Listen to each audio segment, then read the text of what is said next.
I would like first to thank the organizers for inviting me.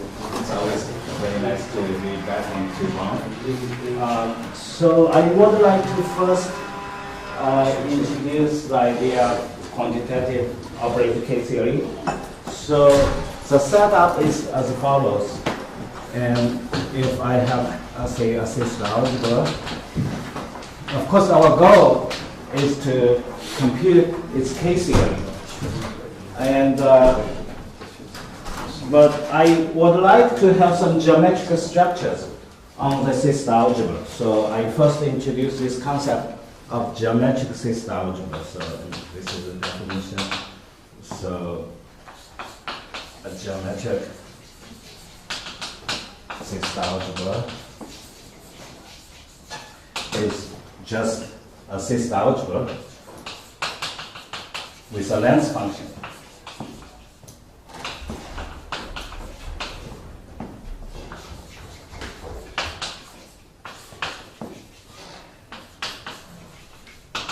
Okay, so L from A. Okay, so satisfying the usual kind of conditions. So, for example, L A times B should be less than or equal to, and L A plus B should be less than or equal to the maximum.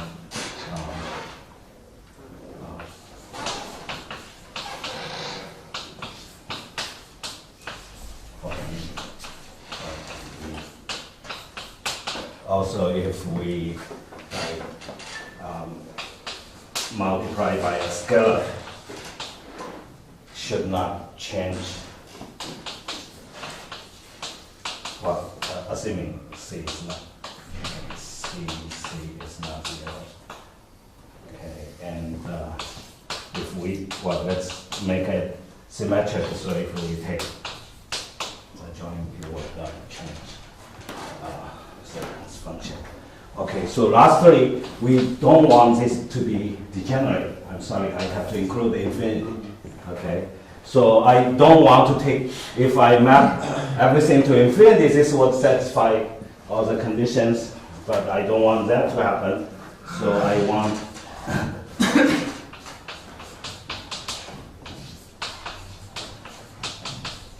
want this to be dense.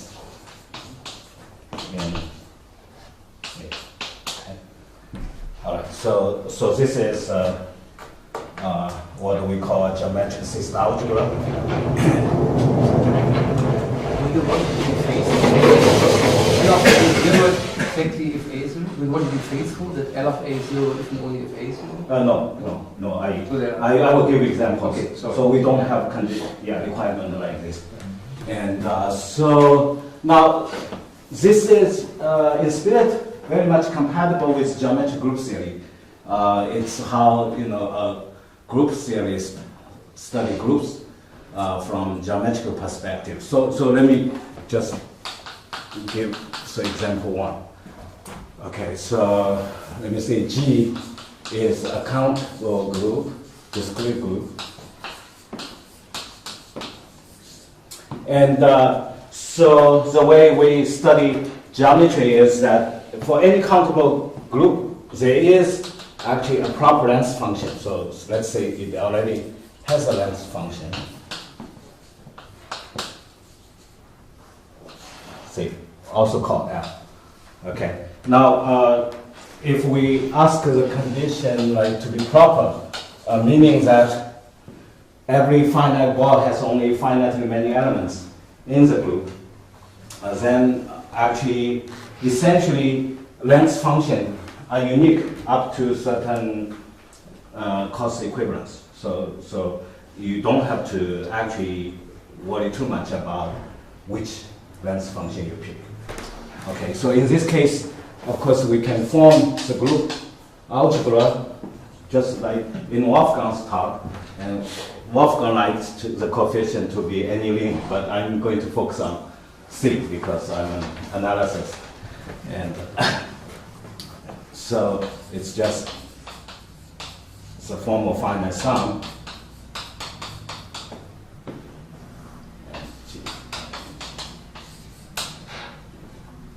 Okay. So we can complete this as again in Wolfgang's lecture, either with reducer or with maximum. So just complete this in terms of the operate norm represented on L2 of G. Okay. Now this actually has a natural length function. So if I write this element in a like linearly independent way, so and then I can just define the length to be the maximum of LG and G C G is something. Okay, so that's the length. And clearly, if you have a finite sum, this is finite, so you can check all the conditions are satisfied. So this is kind of a motivating example. It shows us how compatible this concept is with geometric group theory. So this is also statement. Okay, so now again we have a countable group G, and we have a compact topological space. This is a compact space, and G acts by say homomorphism.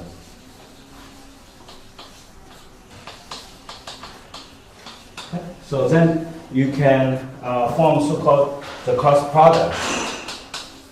Well, let me first just say, just in case you're not familiar with it, this defines the algebraic cross product. So it's essentially the same construction, except now our coefficient are functions. So the finite sum and Fg are now in C of x. G is and the difference, I think, is a crucial point is if I have two elements like this, I need to decide how to multiply them.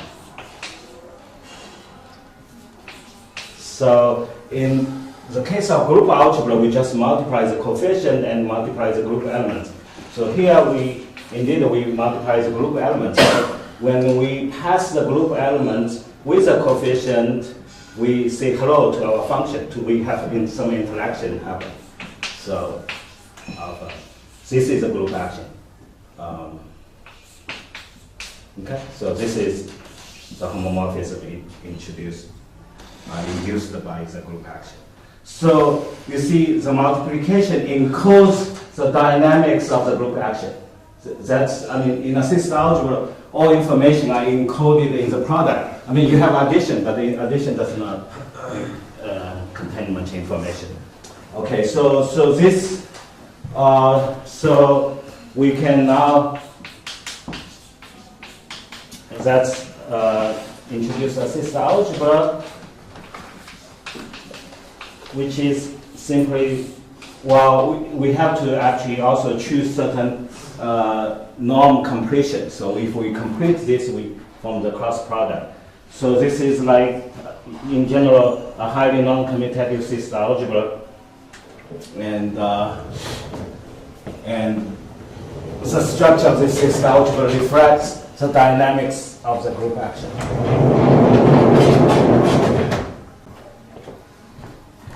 Okay, so now this is also an example of a geometric assisted algebra, because we can simply define the length function in the same way. So Fg, G is just maximum of Lg, where Fg is not 0. So this is an example where it's not faithful. And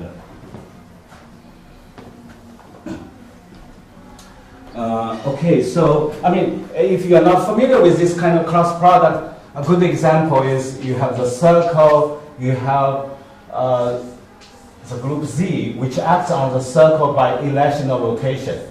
So, and that's a very interesting assisted algebra, and this because this algebra is going to be simple in the sense it has no non-trivial ideals. The only ideal are either this entire space or zero. It means that because a system algebra is supposed to be a non-commutative space, but what is a point? A point should be a maximum ideal. But here is a space with no points. So that's where our non-commutative space, how much it differs from a regular space. And that's the crucial difficulty for computing K-series. So what is the usual method of computing any cohomology, K-series or and it's cutting and pasting, right? So you want to cut the space into like two pieces, and you compute whatever you want to compute for the pieces and the intersection. But here, you see, because we have no ideals, there is no subspace to decompose. So that's the difficulty, okay? And but I want to explain. This is where quantitative K-series comes in to help us. So Guoliang, you don't want anything about product, would you? You don't want anything about length of a product. Oh, so here. Yes, sir, there was product. Yeah. That's crucial. Okay. Yeah. Because everything is in a product for a system algebra, so we need to have something. A trivial question. Does it follow that L of 0 is 0 from this section? L of 0. Well, actually, one point is that I think that at some point we want to deal with unitary system algebra. For unitary system algebra, we want this to be 0. That's a good point, which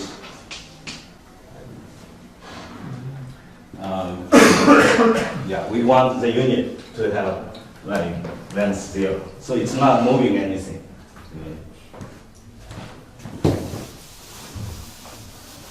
Okay, now here is a third example is something actually where those ideas are originally motivated. The concept of geometric system algebra. So let's say I have a Z. This is a metric space, locally compact supersum.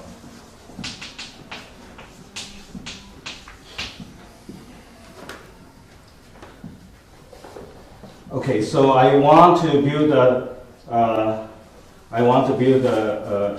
system algebra after the geometry of the space. So I need to introduce a Hilbert space. Of course, I can put a measure on this, but I want to avoid this.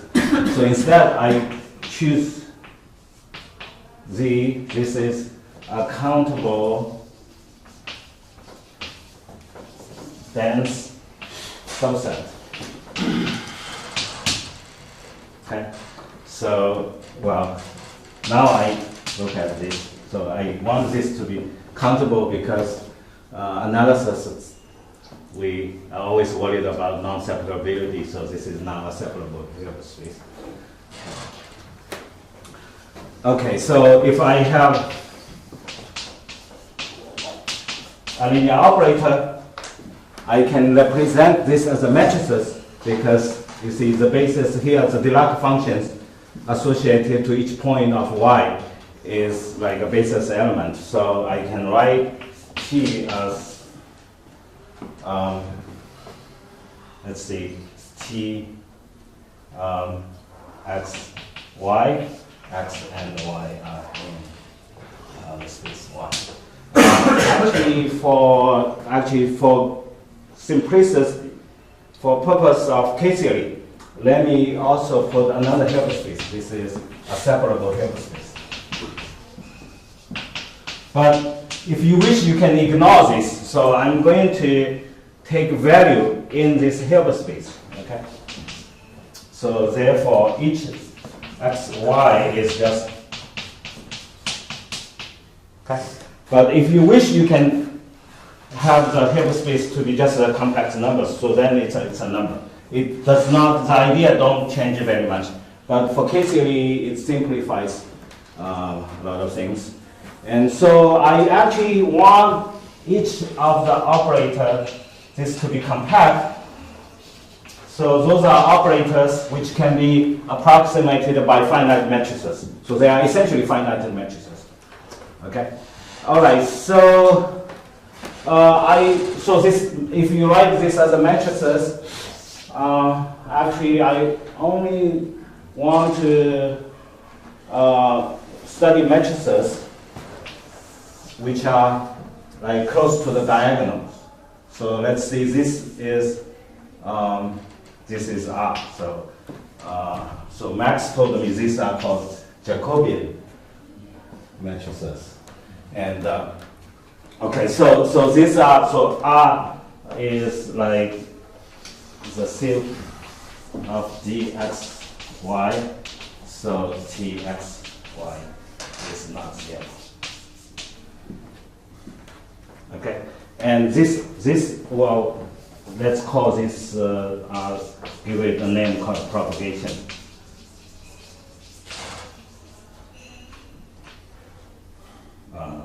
Of t. Okay. All right. So now I build a system algebra.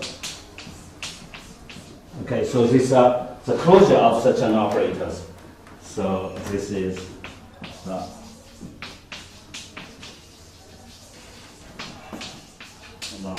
closure of such operators. So operators whose propagation is finite, whose entries are compact. And this system algebra was introduced in the work of John Rowe in his index theory.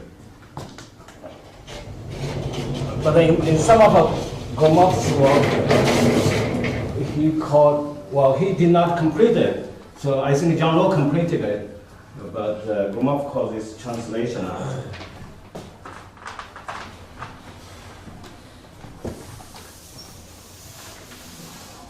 Okay, so this is also this is a system algebra.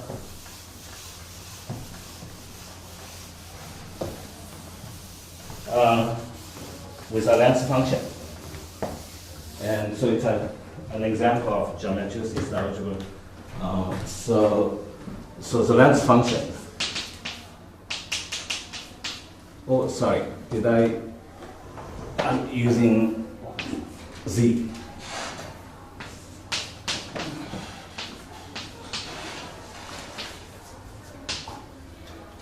And so we just assign this to the propagation. But the operator closure, you take it with the operators on Y. So you are saying that it doesn't depend on the choice of Y.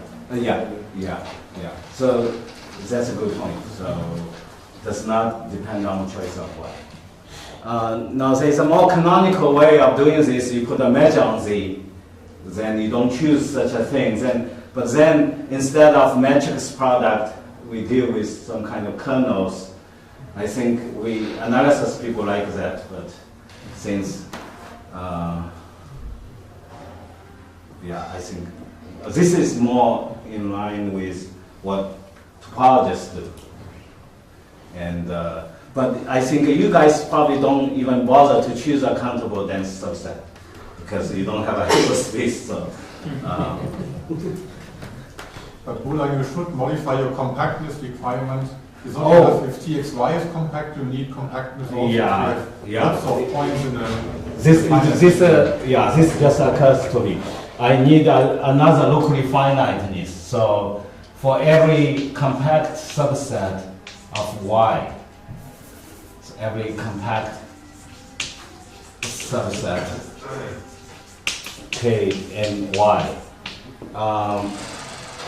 They exist only finitely many non-zero elements.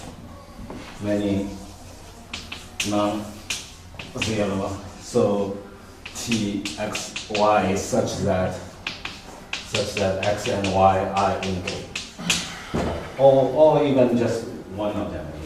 Yeah. So K is fine. K is compact. Okay, because Y is discrete, isn't it? No. That's I should use these. There are too many letters. Oh, okay. Okay, so this is another example. Okay, so those are the main three examples of geometric system algebra. Okay, so now, of course, as I said at the very beginning, our goal is to compute K-theory of this kind of system algebra. Actually, in Wolfgang's talk, the isomorphism conjecture was designed to provide algorithm for computing K-theory, I mean, if they are cheap, okay? All right, so now let me introduce this quantitative one, which is supposed to facilitate the computation of K-theory.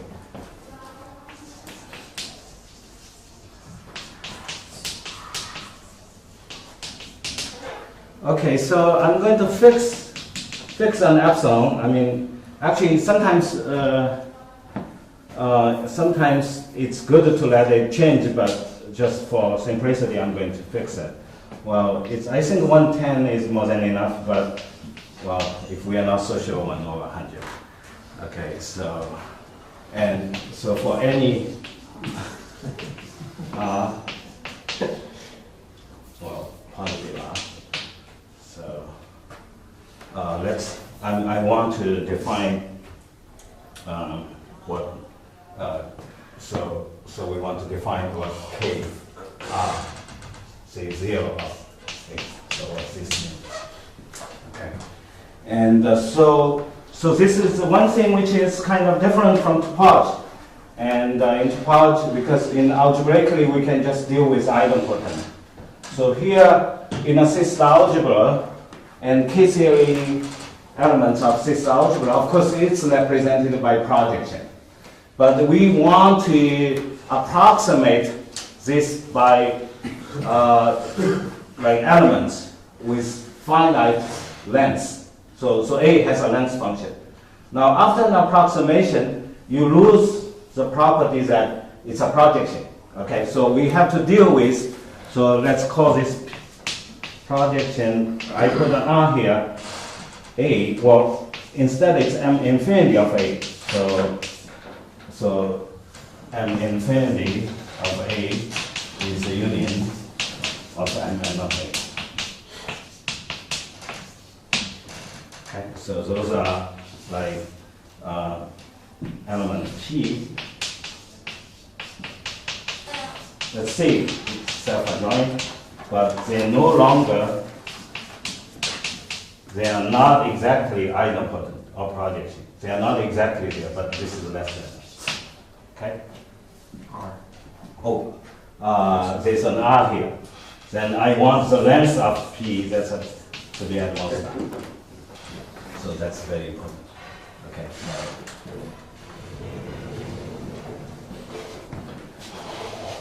Okay, so now two such an elements, so I want to define an equivalence relation.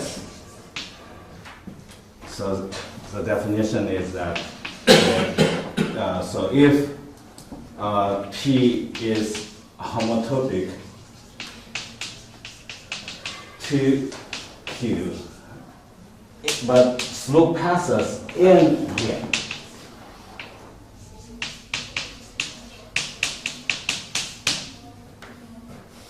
Okay. All right. So now there's a natural. Of course, there's a natural addition.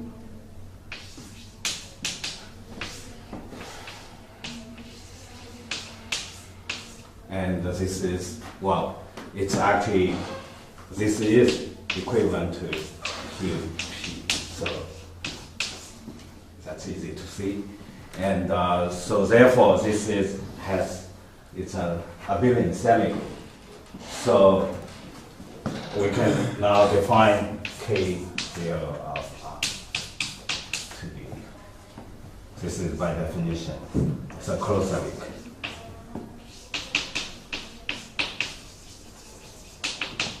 Group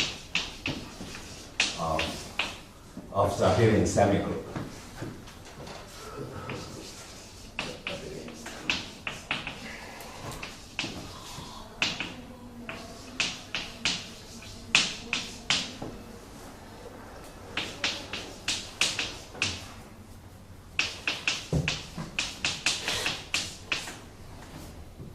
What do you think?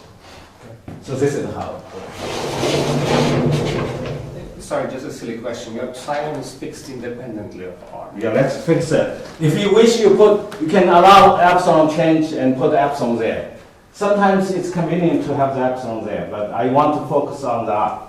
Okay, epsilon, you can fix it. Now you might worry about if I fix a specific epsilon, how will things change? You can always convert. It's like euro and British pound. You can always convert to each other. Okay, there's a conversion rate. But the pound keeps going down, though. Yeah. This can happen. Well, actually, things can go up or go down when we do cutting and pasting. Actually, it's like in the economy.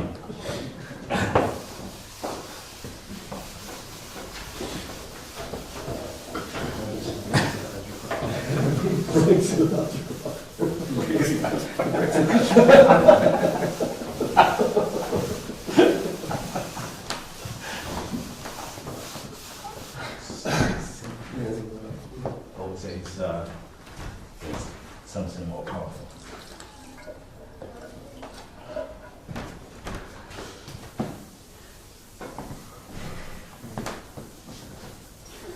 Okay, so now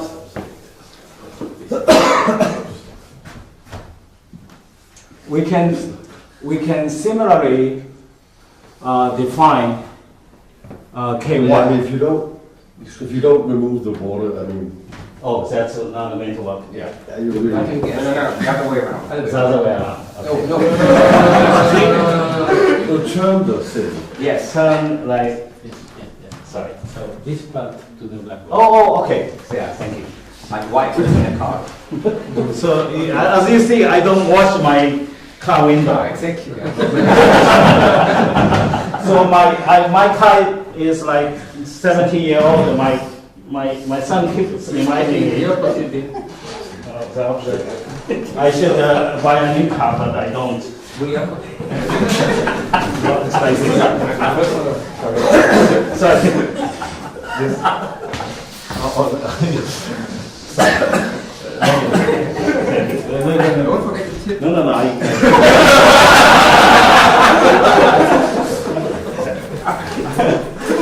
Now when I go back, I can wash my car. Okay, so for K1, we define this in the same way. So let me just call A. So of course we talk about elements like W in the L infinity of A. And so this is one thing which is very different from algebraic setting. It's very important I keep control of the norm. And actually without this, everything can be localized. Well, at one point I thought I proved the Navigator conjecture just because I forgot to control the norm. So the norm control, just being invertible, it's not enough. Because the matrix or in Sorry. when we get into matrix or Oh yeah, those are in matrices. What's automatically invertible, right? you don't assume invertible. No? Yeah, so you want any. See, well, of course, this also implies invertibility. Yes, yes. It's very close to one, so So it's invertible, but it's not unitary. it's not. It's very close being a unitary. So almost a unitary. So this is and the length. Oh, I forgot to say that we can extend the length function to matrices. So this is okay. Now you can introduce a similar equivalence relation. So K1 K1 of A, oh sorry, did I say 1 of is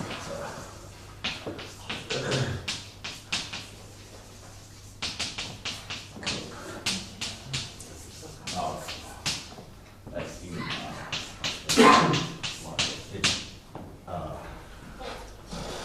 yeah. So I mean, the addition is if I have two elements like this, I just add it also this way. Isn't W star inverse to W as usual? So this is a tricky question, actually.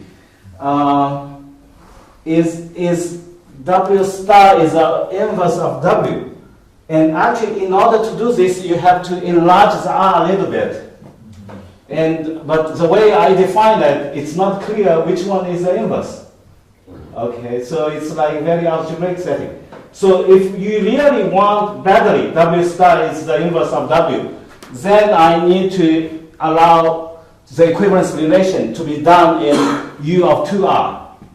Oh, 2R or 3R? Well, 3, at the most 3R. Something like that, okay? So, but this is a very subtle point, actually. But in actually K0, you don't need to do this. So there is a strange asymmetry. So. But in general, the inverse is not in URA. You really have to add them formally. Yeah. Because you take the Grothendieck. Yeah. In general, so. But K1R is a subgroup of K1. K1R is a subgroup of K1? K1R, no, it's not. So now comes a crucial point. Proper. So how are those things related? They are not actually subgroup. So the relationship are very subtle, but actually, so how do we recover? This is the usual case here. And so that's the in limit.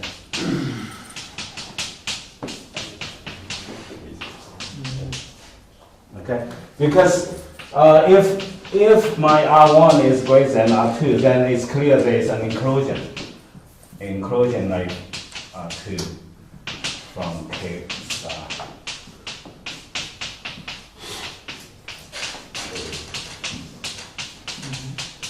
Okay, so this is a limit. It's a co-limit in the sense of Wolfgang. The homomorphisms are not injected. Okay. So your inclusion is not injected in general. Why? Your inclusion is not injected in general. Inclusion is so formal. The inclusion, the inclusion at the K0 level is not injected. Well, I think the homomorphism induced by the inclusion. Exactly. Yes, that's so to be precise. Okay, so this is how you recover the usual case theory from those case quantitative version. Okay. All right. So now you might say, well, I have this beautiful case theory. So why do we bother to talk about this? So this is just like in topology. I want to give you one example to show you why. So the idea is, the key idea is those things are much more computable than the standard case theory. So I want to give you one very simple example. If we understand this simple example, then actually everything becomes very natural. So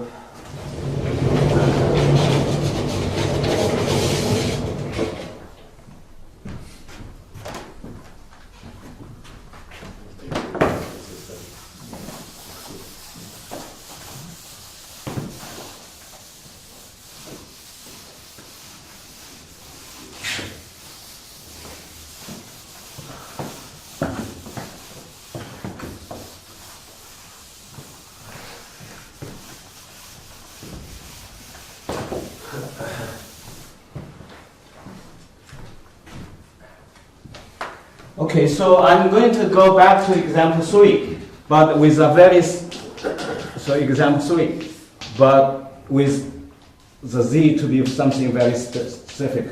It's the real line with the standard metric. Okay, so now of course there are many ways of computing the geometric system algebra associated to R, but I want to compute it in a way which would generalize. And so we use the old method, from algebraic topology, doing cutting and pasting. But the way we do it is the following. So I want to compute K star of R.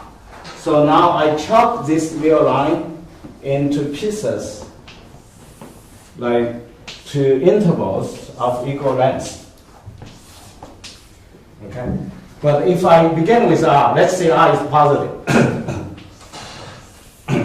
I want this to be an interval of, just to be on the safe side, 10 to the 10th of R. Okay?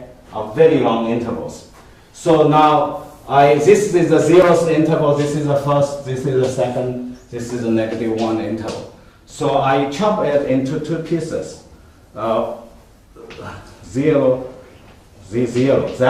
This is, or maybe I call this R0, R1, I1. So this is a disjoint union of all the even ones. This is a disjoint union of all the other ones.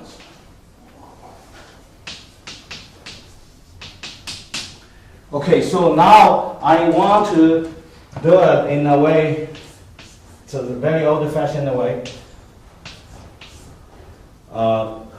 C star of Z0 minus some K1 of C star Z1. Then of the Z, which is the real line. And then we have to be a little bit careful when I write this. I really, this should be something like,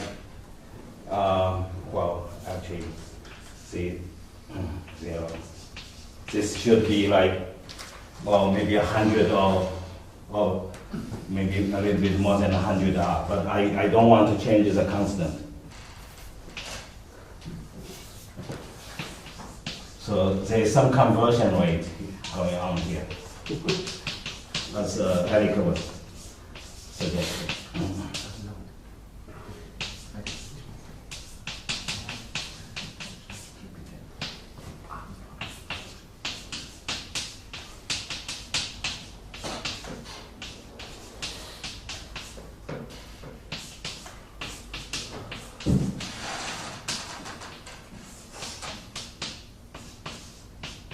Okay, so this is what we want to compute.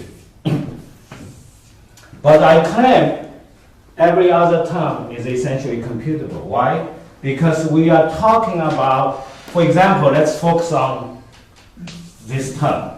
We are talking about K0 elements, which are supported on all those things. But they have propagation at most R.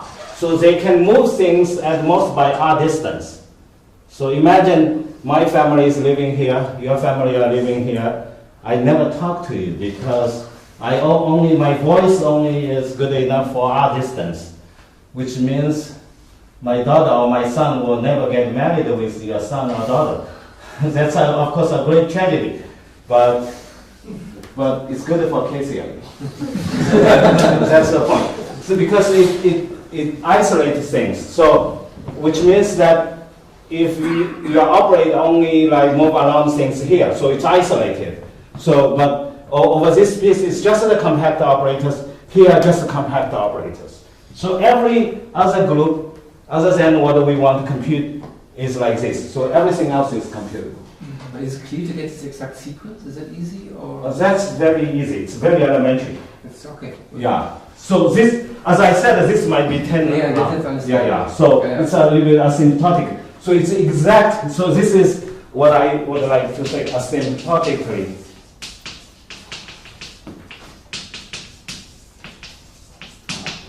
Okay.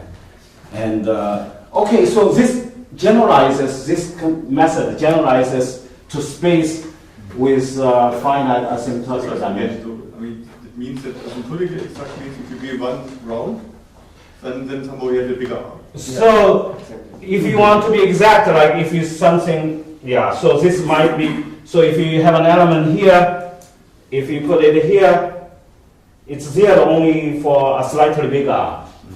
Yeah. You always increase if the border. Yeah, so, but by universal conversion rate, okay, so it's a universal constant. So it's things under control. So this method actually can be vastly generalized to spaces with finite asymptotic dimensions.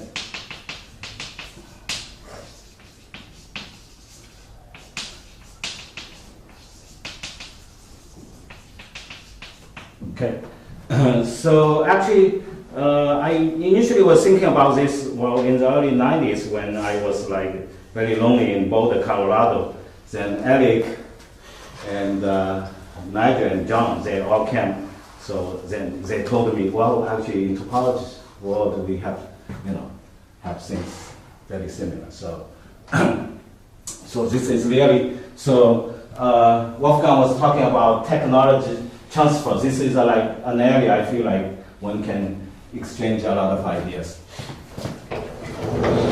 Okay, so actually this already implies something non-trivial, like Novikov conjecture for groups with finite asymptotic dimensions. Those include, for example, all discrete subgroups or Lie groups. So it's already, you already get something quite non-trivial. Okay. Oh, I should also mention, so although I was initially thinking about this only for the example 3, this general framework was in a paper with my collaborator, Avi. The reason we developed this general framework was we want to use this kind of ideas for other system algebra. For example, for cross product. For cross product, actually, you can generalize this concept to something called dynamic dimension. When it's finite, you can also compute this. For example, irrational rotation. I mean, it looks like a simple case, but historically, you have to use the so-called Pinzner for classical exact sequence. I mean, it's proved by really some high-tech, like a little bit KK or things like this. So what I want to emphasize is this method, you only use elementary KCL, nothing more than if you like study any operator algebra KCL book for 100 pages, maybe less than 100 pages. This works.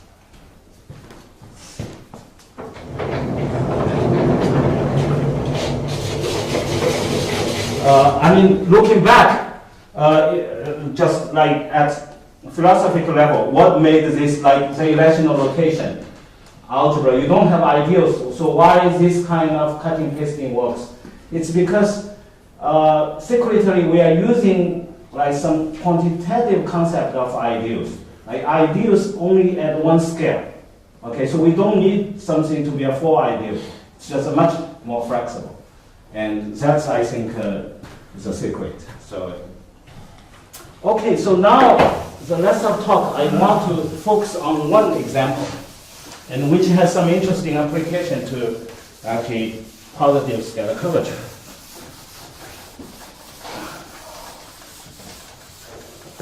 So this is an example which actually mystified myself for more than 20 years. It's still, I mean, it's not, the picture is not totally clear. So I have this, so this Z, which is the union, disjoint union, n from 1 to infinity, of n-dimensional sphere. Okay, but with a different metric. So I have here dn is a standard metric. dn is a standard metric with radius 1. But I'm going to multiply this by Rn. Okay, so Rn, I want this to go to infinity.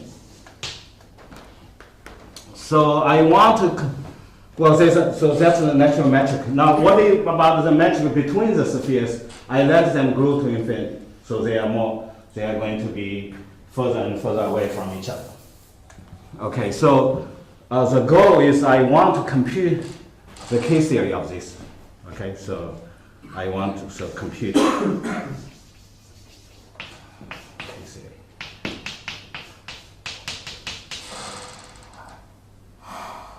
Of Z.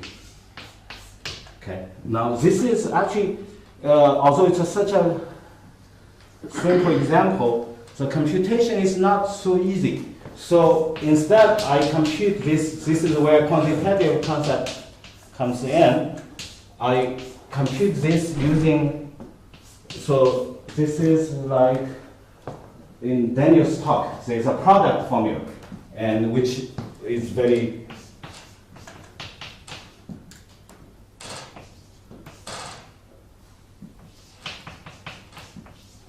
but with metric, I need to emphasize the metric. Okay? So here is the result. So let me first say the result, then I explain. Okay, so here, actually, to compute this, there is also an algorithm like in Wolfgang's talk. There is like an isomorphism conjecture. So the isomorphism conjecture, which actually, in this case, it can be explicitly, the left-hand side can be explicitly computed. So it's essentially, I will explain a little bit. So the K-homology of Sn, so it's the direct product, but modular like something. It's a very something very minor. So I will explain. And then two cases. So this is, okay. So this is the isomorphism conjecture states this is an isomorphism. Okay, so here is our result. So there exists a big constant greater than 1, such that if my Rn it grows faster than exponential growth, then mu is an isomorphism.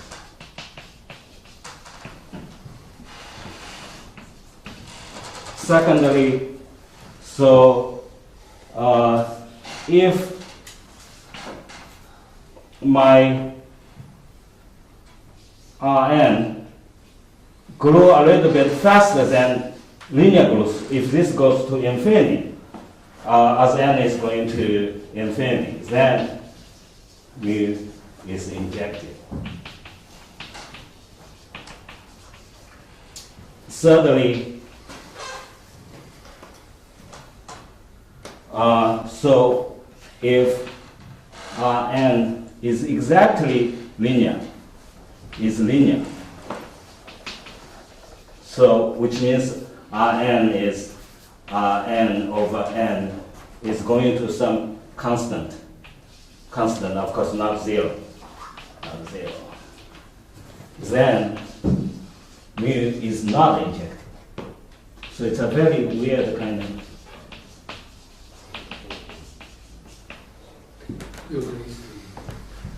So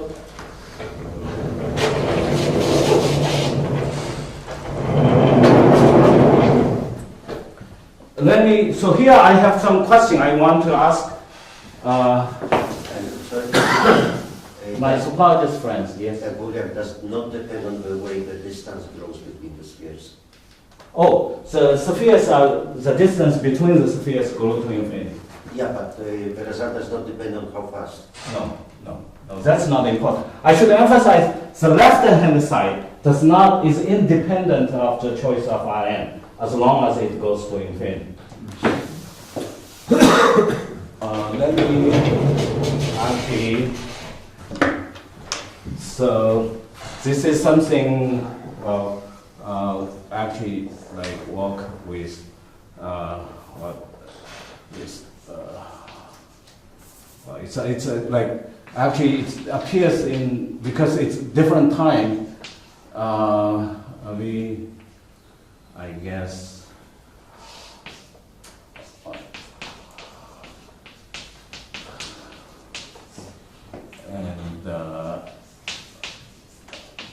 and who is a postdoc in Shanghai. So I spent a lot of time in Shanghai. So this, this one was my young colleague Zhi Zhang got stuck in Shanghai because of Trump's travel policy. So we had nothing to do, so we need to find some mathematics to do. So, and also my son. And so this is how we, so it's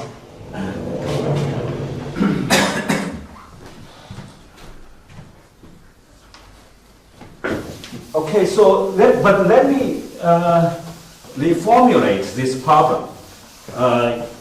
Actually, this is something is very closely related to what happens in topology. So for the quantitative case, we have this product formula. So let's try to compute this. I mean, this is actually really a linear algebra problem because it's a really finite dimensional linear algebra. So n, d, n. Now it's very easy to see this is Kn. You can rescale it R over Rn. So this is going to become very small. You see, this number will be very small. Now, just like in controlled topology, when the number is very small, we know this is homologous theory. So in our case, we can also prove when this number is very small, then it's isomorphic to K-homology. Isomorphic to K-homology. But how small do you need it to be? So the question is, well, this is a general question for general space, but let me just ask specifically. So if I put, let me put a delta here, C star as n with a standard metric. So this is isomorphic to K-homology when delta is very small, smaller than some, say, delta n. Delta n is like the optimal number, depending on n. So what is the behavior of this delta n? So what is the optimal delta n? So from number 3, we know delta n has to be smaller than 1 over n, asymptotically. But it should be larger than 1 over Cn for some, okay? So actually, I think here lies the secret to the counterexample to strong Novikov conjecture. Because in number 3, so it is a counterexample to the geometrical version of the Novikov conjecture in quantitative sense as well. But the crucial point is, what is the best optimal constant for this to be true? And in L theory, in the algebraic setting, I think this part can be also proved. But actually, I don't know how to prove this part in the algebraic setting, because to prove this is a counterexample, we really need to use positive scalar curvature, number 3. So this is like the failure of injectivity. And this is so I want to formally ask an open question. What is the optimal?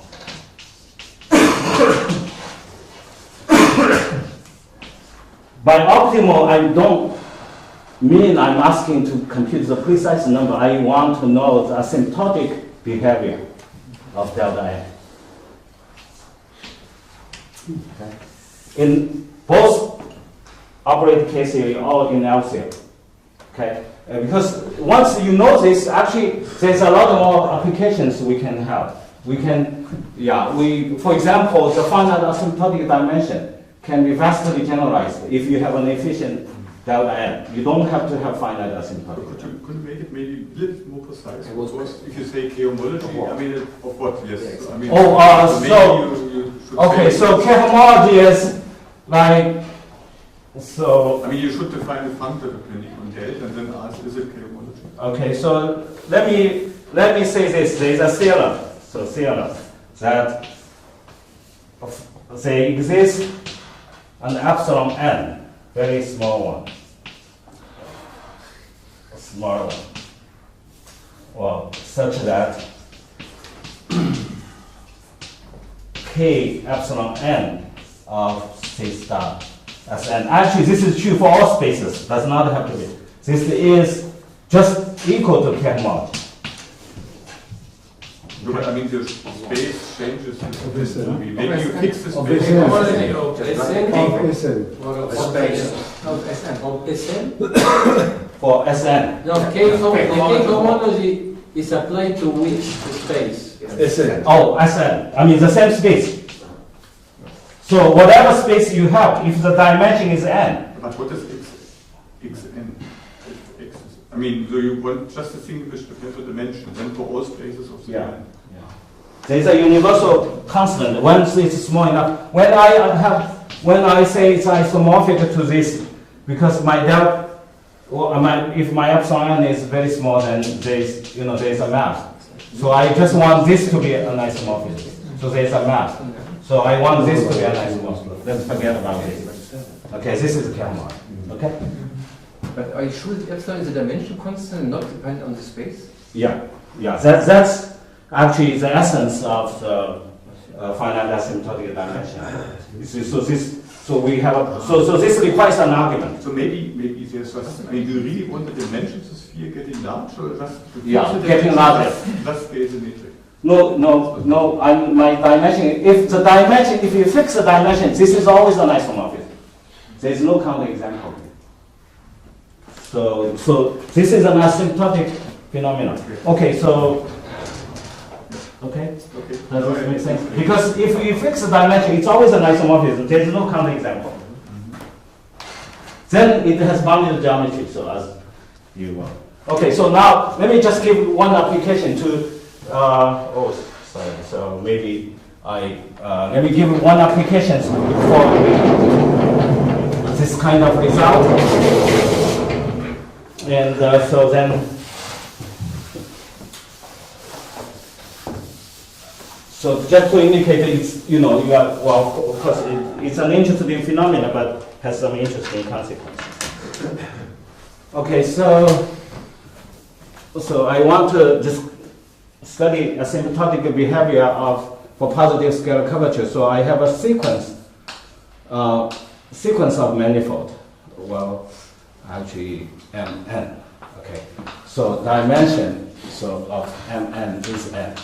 Okay, so each of them is compact, and let's say spin. So I have a homomorphism of each of them to Sn. Okay, so phi n is like Cn Lipschitz.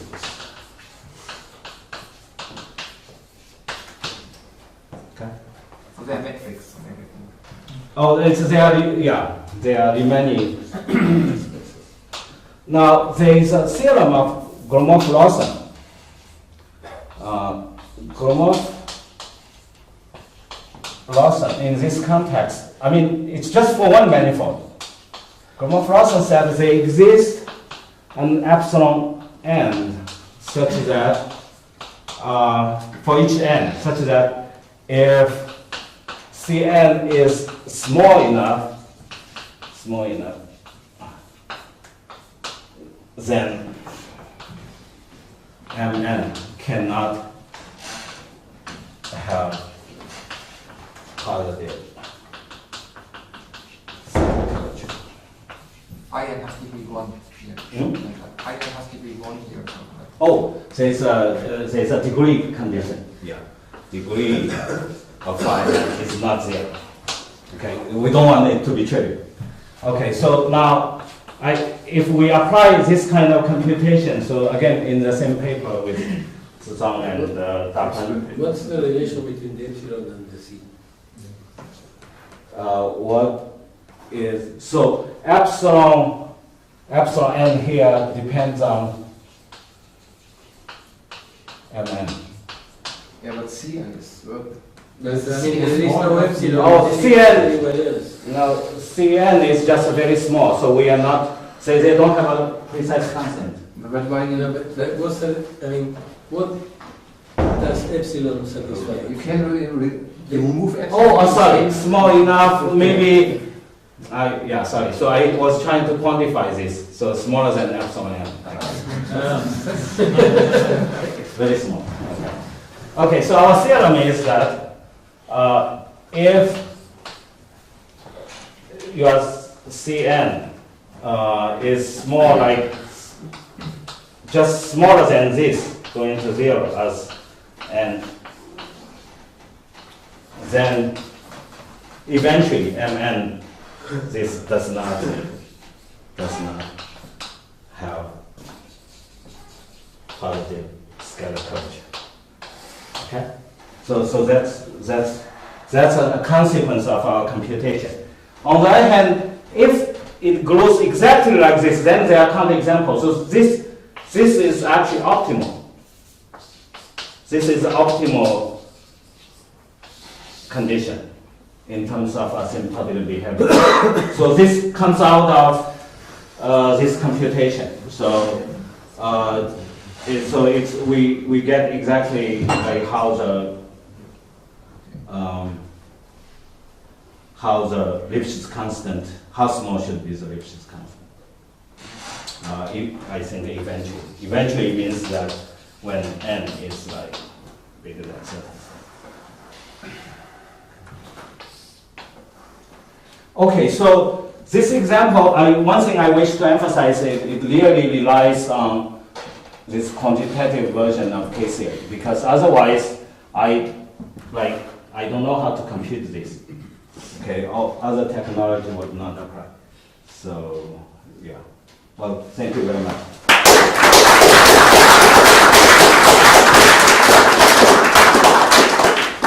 Other questions? Yes. Two questions, if I may. So one, how about some term character? Do you have some RSID homology where you can map your That we don't know. But on the other hand, let me also mention one thing. So we had this concept of asymptotic dimension.